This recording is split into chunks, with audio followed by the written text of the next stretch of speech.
Welcome to complete course destination. So दोस्तों की जैसे कि हम लोग को मालूम है, हम लोग अपनी पिछली क्लास के अंदर क्या डिस्कस कर रहे थे। हम लोग अपनी पिछली क्लास के अंदर क्लास 9 के चैप्टर 5 को डिस्कस कर रहे थे, जिसका नाम था फंडामेंटल यूनिट ऑफ लाइफ। और इस चैप्टर के अंदर हम लोगों ने क्या देखा था, this whole chapter is all about cell and organelles. ठीक है, तो ये पूरा चैप्टर इसी चीज के बारे में था। हम लोगों ने अपनी पिछली क्लास में सेल के बारे में जाना था कि सेल क्या होते हैं, किसने डिस्कवर किया था। ठीक है, ये सब कुछ हम लोगों ने पिछली क्लास के अंदर डिस्कस कर चुके थे। तो हमने जाना था that cell are the basic structural and functional unit of life. Cell के बारे में भी हमने काफी कुछ जाना था। अब हम लोग आज की क्लास में क्या डिस्कस करने वाले थे, अबाउट सेल ऑर्गेनेलीज। ठीक है, तो आज की क्लास शुरू करेंगे, लेकिन उससे पहले जो लोग भी इस क्लास को देख रहे हैं, लाइक शेयर सब्सक्राइब करना मत भूलिएगा। लाइक शेयर सब्सक्राइब जरूर कर दीजिएगा। चलो शुरू करते हैं आज की क्लास को। तो आज की क्लास के अंदर हमारा पहला टॉपिक क्या रहने वाला है, हमारा आज का पहला टॉपिक रहेगा सेल मेम्ब्रेन और प्लाज्मा मेम्ब्रेन। ठीक है, सेल मेम्ब्रेन जिसको हम लोग प्लाज्मा मेम्ब्रेन भी कहते हैं, यही हमारा आज का टॉपिक रहेगा। ठीक है, तो देखो सबसे पहले तो हम लोग जानने वाले हैं इस चैप्टर के अंदर कि सेल मेम्ब्रेन क्या होती है। So what is cell membrane? It is the outer most covering of any animal cell. Animal cell जो होते हैं उसके आउटर मोस्ट कवरिंग को हम लोग बोल देते हैं सेल मेम्ब्रेन और plasma membrane. So what is cell membrane और plasma membrane? It is the outermost covering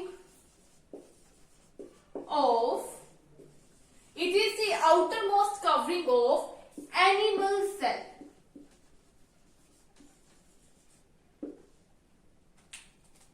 जो हमारा एनिमल सेल होता है उसकी आउटर मोस्ट कवरिंग को क्या कह दिया जाता है? सेल मेम्ब्रेन और प्लाज्मा मेम्ब्रेन। अब यहां पर हम लोगों ने स्पेशली एनिमल सेल को क्यों मेंशन किया? देखो जो हमारा एनिमल सेल होता है उसी के अंदर जो है आउटर मोस्ट कवरिंग में सेल मेम्ब्रेन और प्लाज्मा मेम्ब्रेन होता है। लेकिन अगर हम लोग प्लांट सेल की बात करें, हम लोगों ने प्लांट सेल को क्यों नहीं इसके अंदर इंक्लूड किया? अगर हम लोग प्लांट सेल की बात करें तो प्लांट सेल की आउटर मोस्ट जो कवरिंग होती है वो क्या होती है? आउटर मोस्ट कवरिंग होती है सेल वॉल।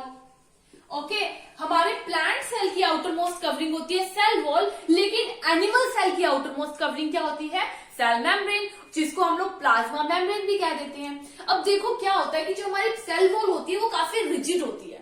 अगर हम किसी प्लांट को टच करेंगे तो वो काफी रिजिड होगा। ठीक है, और जो प्लांट्स होते हैं वो मूवमेंट भी नहीं कर पाते बिकॉज ऑफ सेल वॉल, क्योंकि ये काफी रिजिड होता है। लेकिन जो हमारी सेल मेम्ब्रेन, हम जैसे कि ह्यूमंस आर ऑल्सो एनिमल्स। अगर हम लोग अपनी बॉडी देखेंगे, टच करके देखेंगे तो सॉफ्ट है। इट इज बिकॉज हमारी बॉडी किससे बनी हुई है? हमारी बॉडी बनी हुई है सेल से, और हमारे जो सेल्स हैं, एनिमल सेल जो हैं, वो कौन से सेल हैं? जिनकी जो आउटर मोस्ट कवरिंग होती है प्लाज्मा मेम्ब्रेन या फिर सेल मेम्ब्रेन होती है। यहां तक क्लियर हो गया?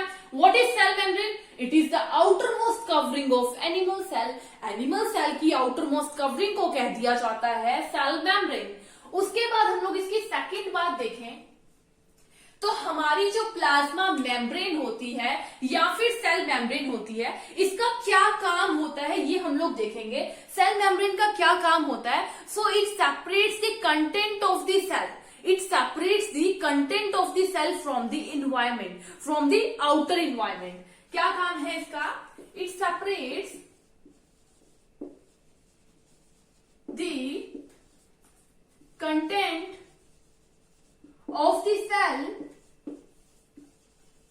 from the outer environment। मालूम पड़ गया क्या काम होता है हमारी सेल मेम्ब्रेन का? सेल मेम्ब्रेन का काम होता है कि जो सेल के अंदर जितना भी कंटेंट है उसको इन्वायरमेंट से दूर रखना, इन्वायरमेंट से सेपरेट करके रखना।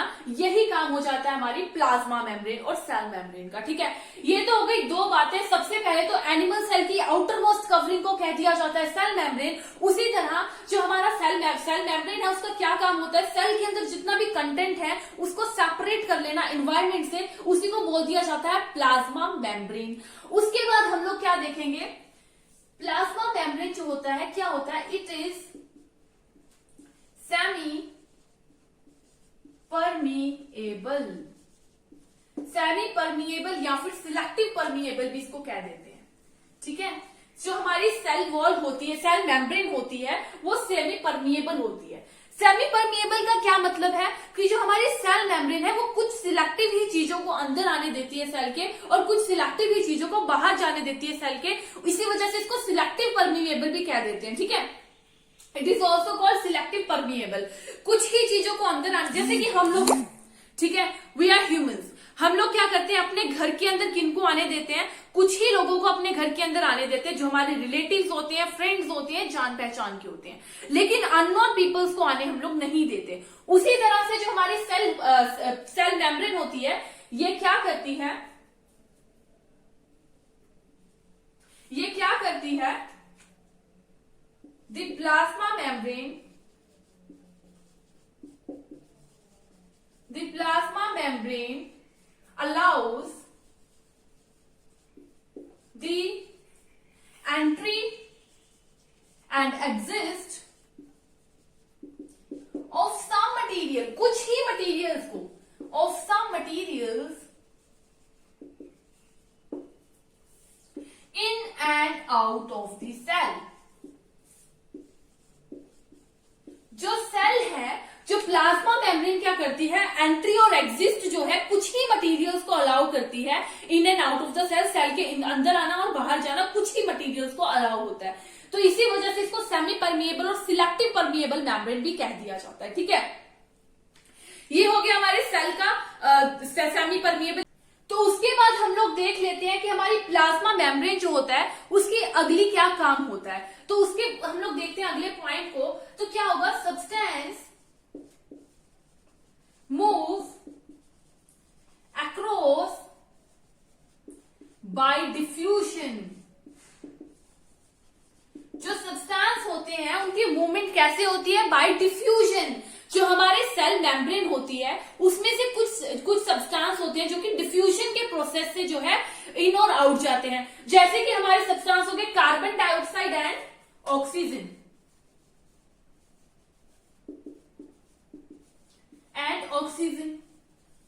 जो कार्बन डाइऑक्साइड एंड ऑक्सीजन है, ये कुछ ऐसे सब्सटेंस है जो कि सेल के अंदर और बाहर जाते हैं by the process of diffusion. तो बात आती है कि डिफ्यूजन क्या है। So what is diffusion. देखो क्या होता है, कुछ ऐसे सब्सटेंस होते हैं जो कि हाई रीजन से लेके, जहां पर जिस रीजन के अंदर कंसंट्रेशन हाई होगी वहां से लो कंसंट्रेशन की तरफ मूव करते हैं, ठीक है। So the movement of substance from from the high region, from the region of high concentration, from the region of high concentration to low concentration.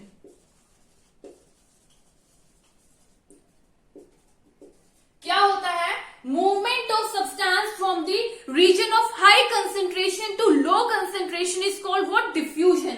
इसी को कह दिया जाता है हमारा डिफ्यूजन। तो डिफ्यूजन मालूम पड़ गया, डिफ्यूजन क्या होता है, जिसके अंदर कोई सब्सटेंस हाई कंसेंट्रेशन से लो कंसेंट्रेशन की तरफ मूव करता है, उसी को हम लोग बोल देते हैं डिफ्यूजन। जैसे कि अभी देख लीजिए, आप जहां भी खड़े हैं वहां पे परफ्यूम को स्प्रे कीजिए, हम क्या देखेंगे, जैसे मैं यहां पर खड़ी, मैंने परफ्यूम को स्प्रे किया, यहां पर परफ्यूम की कंसेंट्रेशन बहुत ज्यादा हाई होगी, लेकिन हम थोड़ी देर बाद देखेंगे पूरे रूम के अंदर सेंट फैल चुकी होगी। जो हमारी परफ्यूम की पार्टिकल्स होंगे वो एक प्लेस जहां पर ज्यादा कंसंट्रेशन है वहां से डिफरेंट प्लेसेस पे मूव हो जाएंगे जहां पे कंसंट्रेशन लो है, ठीक है। सॉरी।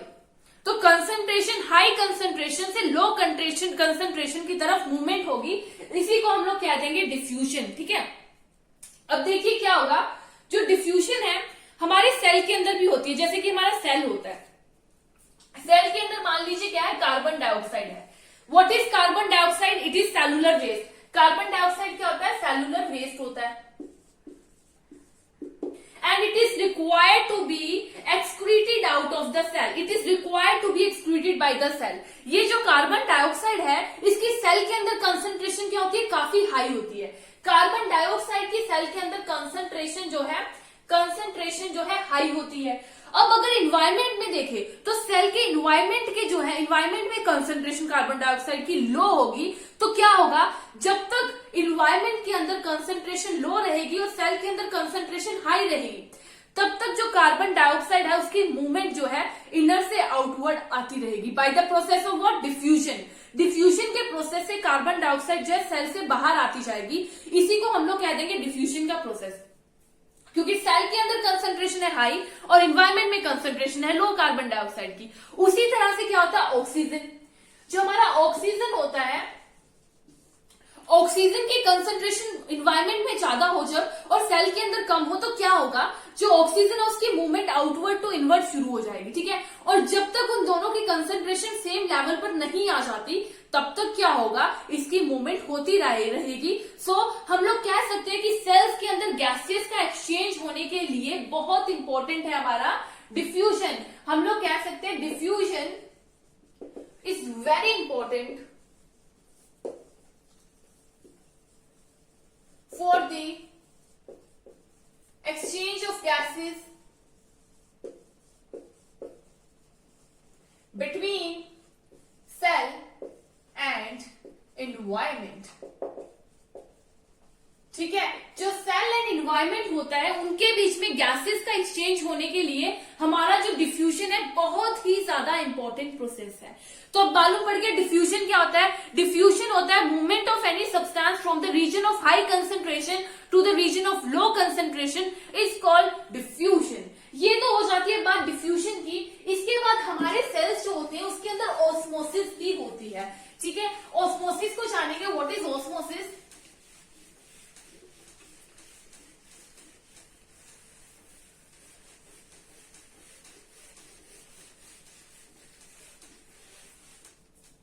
हम लोगों ने डिफ्यूजन को तो देख लिया था, अब हम लोग देखेंगे ऑस्मोसिस। व्हाट इज ऑस्मोसिस, ठीक है। हाँ, डिफ्यूजन हम लोगों ने देख लिया, अब हम लोग जानेंगे ऑस्मोसिस के बारे में। तो देखो क्या होता है डिफ्यूजन में, हम लोगों ने क्या देखा था कि जो डिफ्यूजन होता है हाई कंसंट्रेशन से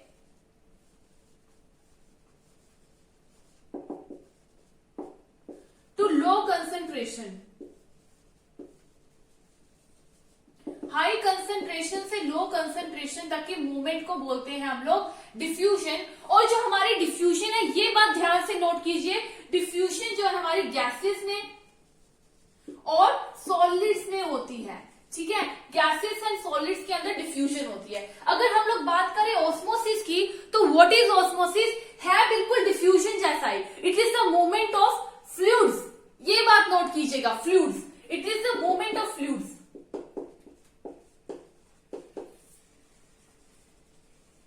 फ्लूइड्स और we can say liquids, liquids भी कह सकते हैं। मोस्टली क्या होता है, वाटर होता है, मोस्टली जो है वाटर ही होते हैं। So it is the movement of liquids from the region of high concentration, from the region of high concentration to low concentration, to the region of low concentration, ठीक है, of any of liquid, sorry, it is the movement of liquids from the region of high concentration to the low concentration, इसी को हम लोग क्या बोल देते हैं, ऑस्मोसिस। अब यहाँ पर एक चीज नोट करने वाली थी, ऑस्मोसिस किसके अंदर होता है, लिक्विड्स के अंदर, वाटर के अंदर होता है ऑस्मोसिस। लेकिन जो डिफ्यूजन होता है वो किसके अंदर होता है, गैसेस के अंदर एंड सॉलिड्स के अंदर भी डिफ्यूजन हमें दिख सकता है। एक और बात यहाँ पर नोट करने वाली, it is the movement of liquids from the region of high concentration to low concentration through semi permeable membrane. ये बात भी है इंपॉर्टेंट नोट करने वाली, परमिएबल, सेमी परमिएबल मेम्ब्रेन के थ्रू होगी ऑस्मोसिस, ठीक है। अब यहाँ पर क्या डिफरेंस दिखा कि डिफ्यूजन तो था हाई कंसेंट्रेशन से लो कंसेंट्रेशन की तरफ आए, but there is no semi permeable membrane.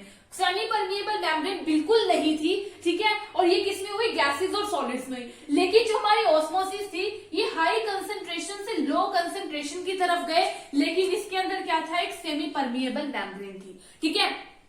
Osmosis के अंदर क्या था, सेमी परमिएबल मेम्ब्रेन थी। अब देखिए, मान लीजिए हमारे पास एक सेल है, तो ऑस्मोसिस के अंदर क्या होगा, हमारे पास सेल है, ठीक है, सेल मेम्ब्रेन है ये, इसके अंदर पहले से भी कुछ एग्जिस्ट कर रहे हैं, वाटर मॉलिक्यूल्स एंड सॉल्ट्स। अब यहां पर ये हमारा इन्वायरमेंट है, आउटर इन्वायरमेंट,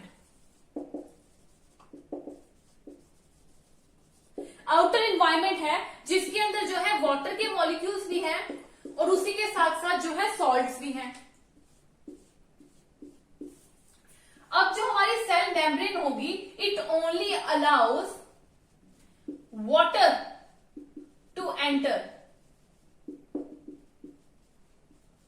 जो हमारी सेल मेम्ब्रेन होगी, ये सेल के अंदर सिर्फ वाटर को अलाउ करेगी एंटर करना, इसी को हम लोग कह देंगे ऑस्मोसिस, ठीक है। और जो हमारे सॉल्ट्स होंगे उनको ये अलाउ नहीं करेंगे एंटर करना, ठीक है। ये हो जाती है हमारी ऑस्मोसिस का प्रोसेस। देखो, हम लोगों ने देख लिया डिफ्यूजन क्या था, ऑस्मोसिस क्या थी, ठीक है। अब हमारा जो सेल मेम्ब्रेन और प्लाज्मा मेम्ब्रेन वाला कॉन्सेप्ट था, यही खत्म होता है। प्लाज्मा मेम्ब्रेन के अंदर सेल मेम्ब्रेन, जिसको हम लोग क्या देते हैं, इसके अंदर हम लोग कितने पॉइंट्स डिस्कस कर चुके हैं, ठीक है, 4-5 पॉइंट्स को हम लोग कुछ डिस्कस कर चुके हैं। अब हम लोग देखेंगे अबाउट सेल वॉल्स। क्या होती है सेल वॉल्स? सेल मेम्ब्रेन तो हम लोगों ने देख ली, सेल मेम्ब्रेन किसके अंदर थी, एनिमल सेल के अंदर सेल मेम्ब्रेन्स होती हैं, लेकिन सेल वॉल्स के बारे में अब हम लोग थोड़ा सा जानेंगे।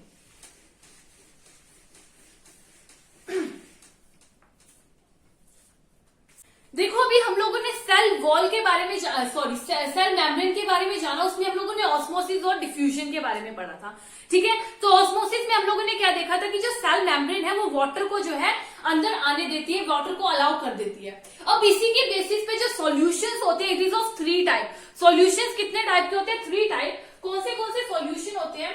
तो हमारे पास सॉल्यूशन होते हैं हाइपोटोनिक सॉल्यूशन,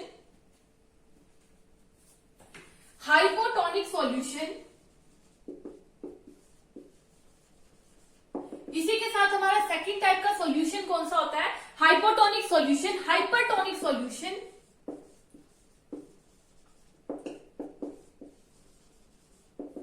एंड थर्ड कौन सा है? थर्ड इज आइसोटोनिक सॉल्यूशन, ठीक है। तो हमारे सॉल्यूशन इसी के बेस पे 3 टाइप के होते हैं, that is hypotonic solution, hypertonic solution and isotonic solution. तो देखो, इसके अंदर क्या होता है, मान लीजिए हमारे पास एक बीकर है, हमारे पास क्या है, एक बीकर है, जिसके अंदर हम लोगों ने कौन सा सॉल्यूशन रखा है? हाइपोटोनिक सॉल्यूशन रखा है, ठीक है। इसके अंदर कौन सा सॉल्यूशन है? हाइपोटोनिक सॉल्यूशन है। अब हम लोग क्या करेंगे, इसके अंदर एक सेल को डाल देंगे, एक सेल हम लोगों ने सॉल्यूशन के अंदर डाला है। अब क्या होगा, देखो, हाइपोटोनिक सॉल्यूशन ऐसा सॉल्यूशन होता है जिसके अंदर सेल के कंपैरिजन में वाटर की कंसंट्रेशन ज्यादा हो। हमारे हाइपोटोनिक सॉल्यूशन के अंदर जो है वाटर की कंसंट्रेशन ज्यादा होगी, लेकिन सेल के अंदर वाटर की कंसंट्रेशन क्या होगी? वाटर की कंसंट्रेशन होगी लो। क्या होगा, वाटर के अंदर जो सराउंडिंग है, सेल की सराउंडिंग में वाटर की कंसंट्रेशन ज्यादा होगी और सेल के अंदर जो है वाटर की कंसंट्रेशन होगी लो।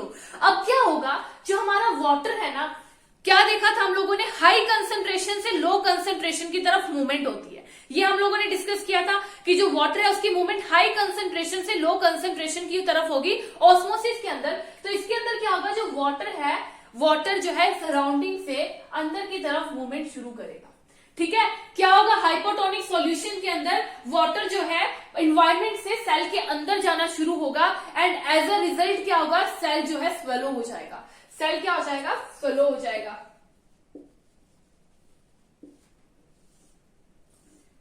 सो cell is likely to swallow. Cell क्या हो जाएगा? स्वेलो हो जाएगा, फूल जाएगा। लेकिन हम लोग ये होगा हाइपोटोनिक सॉल्यूशन में। अगर हम हाइपोटोनिक सॉल्यूशन नहीं हाइपरटोनिक सॉल्यूशन की बात करें तो यहां पर क्या होगा, हमारे पास मान लीजिए ग्लास फुल ऑफ वाटर और बीकर फुल ऑफ वाटर है। कौन सा सॉल्यूशन है हमारे पास? सॉरी, वाटर नहीं है, हाइपरटोनिक सॉल्यूशन है। यहाँ पर हमारे पास हाइपोटोनिक सॉल्यूशन था, यहाँ पर हमारे पास बीकर में हाइपरटोनिक सॉल्यूशन है। अब इसके अंदर क्या होगा, हम लोगों ने एक सेल को डाला, ठीक है।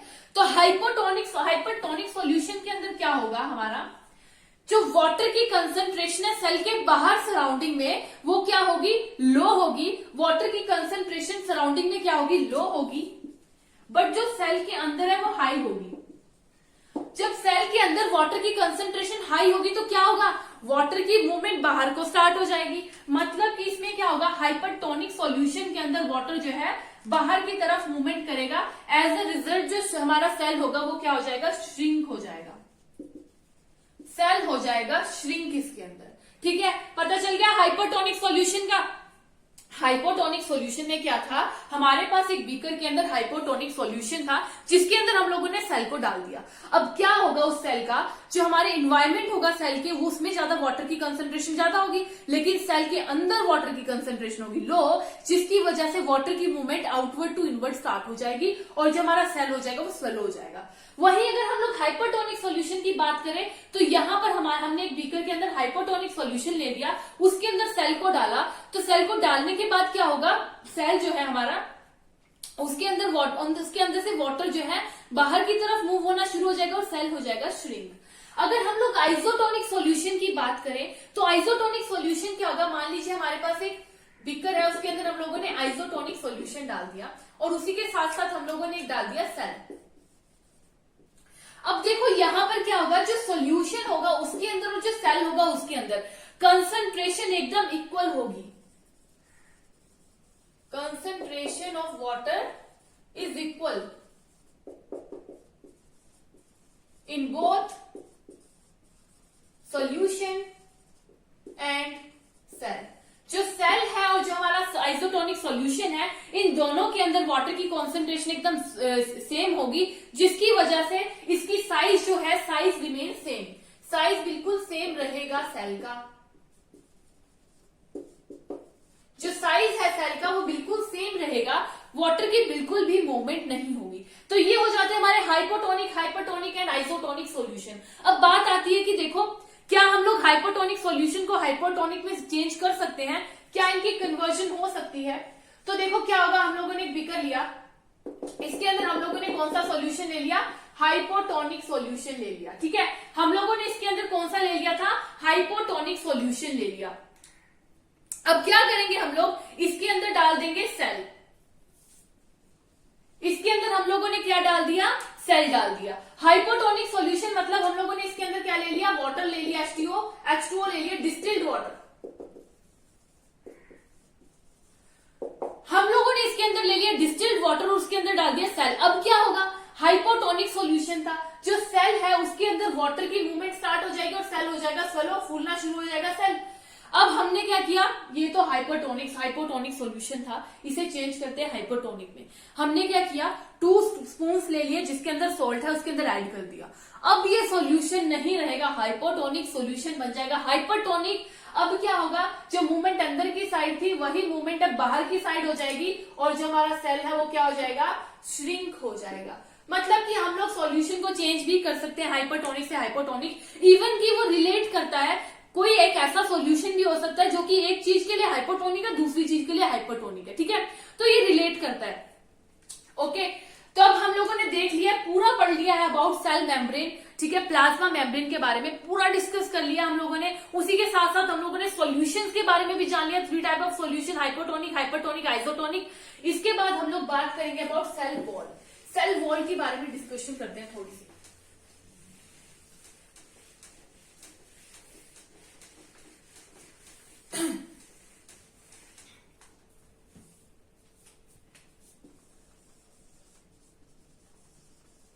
तो देखो पूरी क्लास की स्टार्टिंग में हम लोगों ने डिस्कस किया था about cell wall. Cell wall क्या होती है, it is the covering, outer covering of plant cell. It is the outer covering,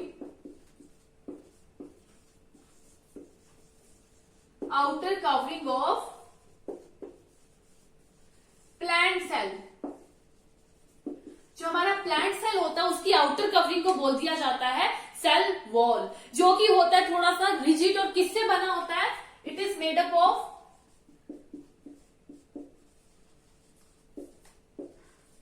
cellulose. देखो ये तो सेलुलोज से बना है, लेकिन हमारी जो सेल मेम्ब्रेन थी वो किससे बनी हुई थी, सेल मेम्ब्रेन किससे बनी होती है, लिपिड्स। सेल मेम्ब्रेन बनी होती है लिपिड एंड प्रोटीन से। लिपिड एंड प्रोटीन से बनी होती है हमारी सेल मेम्ब्रेन, बल्कि जो सेल वॉल है वो बनी होती है सेलुलोज से। अब देखो क्या होता है, जो हमारी सेल वॉल होती है वो काफी ज्यादा रिजिड होती है और हमारी जो सेल वॉल होती है वो फ्रीली परमिएबल होती है। फ्रीली परमिएबल का क्या मतलब होता है? फ्रीली परमिएबल वैसी मेम्ब्रेन होती है जो कि किसी को भी आने का, अपने घर के अंदर आना अलाउड कर देती है, मतलब सेल के अंदर आना अलाउ कर देती है और सेल से बाहर जाना भी अलाउ कर देती है। मतलब कि जो सेल वॉल है it is like a temple, जहां पर कोई भी आ सकता है, कोई भी जा सकता है, ठीक है, ये किसी को भी आना अलाउ कर देती है। लेकिन जो हमारा प्लांट सेल होता है, प्लांट सेल के बिल्कुल सेल वॉल के बिल्कुल अंदर साइड पे कौन सी होती है? बिल्कुल अंदर साइड पे, मतलब इसके बिल्कुल इमीडिएटली साथ में कौन होती है? ये तो थी हमारी क्या? Cell wall. इसके इमीडिएटली बाद होती है सेल मेम्ब्रेन। अब जो भी सेल वॉल से फ्रीली पास तो हो जाएगा, लेकिन सेल मेम्ब्रेन के पास आके रुक जाएगा, बिकॉज सेल मेम्ब्रेन कौन है? सिलेक्टिवली परमिएबल मेम्ब्रेन है, जो किसी किसी को ही अंदर जाना अलाउ करती है, ठीक है। तो अब हमारी प्लांट सेल वॉल के बारे में पता चल गया कि आउटर मोस्ट कवरिंग होती है प्लांट सेल की, सेलुलोज से बनी होती है, फ्रीली परमिएबल होती है, just immediately after cell wall cell membrane present होती है। अब देखो हम लोगों ने क्या किया, जो हमारे पास प्लांट सेल था उसको हम लोगों ने किसके अंदर रखा है? मान लीजिए हम लोगों ने प्लांट सेल को रख दिया किसके अंदर? इन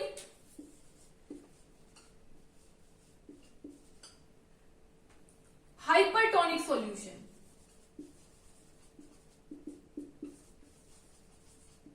हम लोगों ने प्लांट सेल को रख दिया हाइपरटोनिक सॉल्यूशन के अंदर, और हाइपरटोनिक सॉल्यूशन के अंदर क्या होता था? अभी हम लोगों ने डिस्कस किया था कि हाइपरटोनिक सॉल्यूशन के अंदर क्या होता है, जो वाटर होता है वो बाहर की साइड आना शुरू हो जाता है, वाटर जो है उसकी मूवमेंट स्टार्ट हो जाती है सॉल्यूशन के अंदर। मतलब कि जो प्लांट सेल है इसकी मूवमेंट शुरू हो, प्लांट सेल के अंदर जो वाटर उसकी मूवमेंट शुरू हो जाएगी बाहर की तरफ। अब देखो जो हमारी सेल वॉल है ना, उसके अंदर कोई फर्क नहीं पड़ेगा, सेल वॉल को कोई फर्क नहीं पड़ेगा, वो अपनी जगह से हिलेगी ही नहीं। लेकिन जो हमारी सेल मेम्ब्रेन है, सेल मेम्ब्रेन क्या हो जाएगी? श्रिंक हो जाएगी। सेल मेम्ब्रेन हो जाएगी श्रिंक। जैसे ही वाटर, देखो वाटर था, वाटर बाहर गया है, अंदर से स्पेस खाली हुई है, तो हमारी जो सेल मेम्ब्रेन होती है वो हो जाएगी श्रिंक, ठीक है। लेकिन जो सेल वॉल होगी उस पर कोई फर्क नहीं पड़ेगा, वो बिल्कुल रिजिड की रिजिड ही रहेगी। सो ये जो फिनोमिना है जिसके अंदर से जो सेल मेम्ब्रेन है वो श्रिंक कर जाती है, उस फिनोमिना को क्या कह दिया जाता है? This phenomena is known as plasmolysis. This phenomena is known as plasmolysis. क्या होता है प्लाज्मोलाइसिस? जिसके अंदर जो प्लांट सेल है उसकी सेल मेम्ब्रेन जो है श्रिंक कर जाए या फिर एक्सपेल कर जाए, इस प्रोसेस को कह दिया जाता है प्लाज्मोलाइसिस। और ऐसे सेल को क्या कह दिया जाता है जिसमें प्लाज्मोलाइज होगा? Plasmolysed cell.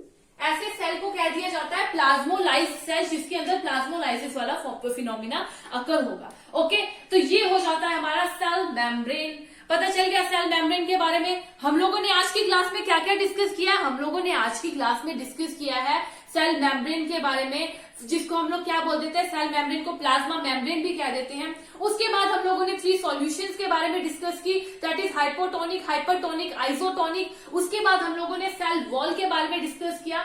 तो सेल वॉल को देख लिया हम लोगों ने किससे बना हुआ था, ध्यान से याद रखिएगा, सेलुलोज से बनी होती है सेल वॉल। लेकिन जो हमारी सेल मेम्ब्रेन होती है वो लिपिड्स एंड प्रोटीन से बनी होती है, ठीक है। तो ये आज की क्लास के अंदर हम लोगों ने ये वाला टॉपिक तो खत्म कर लिया है। वेरियस सेल ऑर्गेनेलिज के बारे में हम लोग अपनी अगली क्लास के अंदर डिस्कस करेंगे, ठीक है। बाकी आज की क्लास हम लोग यहीं पे खत्म करते हैं। Thank you friends.